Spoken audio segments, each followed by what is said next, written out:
Excuse me? Which song? Which song is this one? Which song?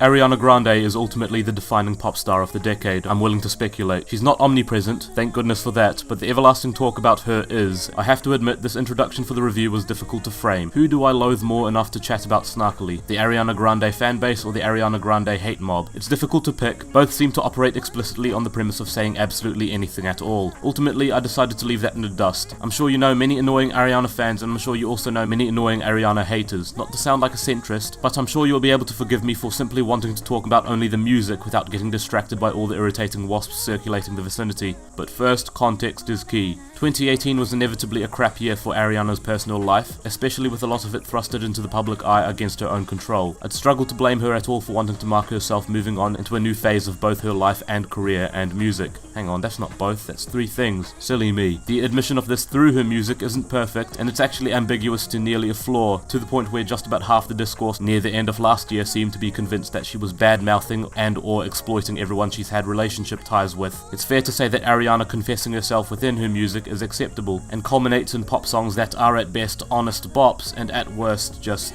forgettable, really. There's nothing wrong with Ariana writing songs about her mourning of Mac Miller either. It's supposedly a radical and demoralizing idea to write music about, or inspired by, the passing of people close to you in a means of coping or moving on. Anyways, rant over, I'm off to listen to Sun Kill Moon and Mount Erie. Believe me, the problems that I have with Thank You Next as an album are far from the ways that Ariana expresses herself, or the portrayal of her relationships/sexual experiences she's had over the course of the past few years, except for the last track, which I'm completely confused by, but that comes later. In an attempt to run down what I think of the lyrical concepts on Thank You Next, I think it's respectable overall. Ariana seems eager to free herself from the emotional weights upon herself, so there are tributes to friends that have helped her through it. Songs about needing more space to think things out for herself. It's called NASA. Haha. Flipping phrases in terms with negative connotations into moments of empowerment. These are things that I can admire in any song. Furthermore, I highly doubt the amount of skepticism would have popped into earshot had someone like SZA been the one performing these lyrics. Sexual honesty is okay and imperfect, and Ariana is self-building from here on out. Her admitted desire for casual sex and materialism is revealed soon to be more of a coping mechanism through trauma and instability, and her occasional moments of further confession to the idolization of her partners as angels instead of addressing their problems head-on leads to the overall idea that her sense of ego and materialism displayed on the album is a mask for the fragility and the need for self-growth that lies beneath. The issue is that these moments are definitely apparent, but they're brief apparitions, like A Christmas Carol and Fast Forward. It doesn't feel like an introspection I can connect to. It certainly seems more like an album made for Ariana's sake, which is fine, but as a listener I wish I could get more out of it because the track listing either consists of a black and white mood dynamic where it's either sad or it's fun. No in-between that may bridge the gap in a potentially bittersweet or impending manner, which may lead to a more impactful track overall, in the same way that blending paint colors will be able to pinpoint a specific hue of color that you wish to use to express the feeling that you wanted. The only song that I really grimace at is the closing track, which I mentioned before, literally assigned the title Break Up With Your Girlfriend, I'm Bored. No beat in predicting new Instagram captions over the next month. I'm confused at the trajectory of this song. Its lyrics detail exactly what I expected, but supposedly according to the music video it's revealed to be about self-love. But unfortunately that makes this particular song poorer in execution, because from the lyrics alone there's no way that I would have got that message from the song. Instead it signals at some real careless homewrecker type shit. Genuinely not convinced. The rest of the album musically varies between an embrace of the sleek 2010s pop style employing trap beats that is clumsy and that which is a little bit smoother. Basically it's a bit inconsistent in quality but consistent in how often I passively sat thinking,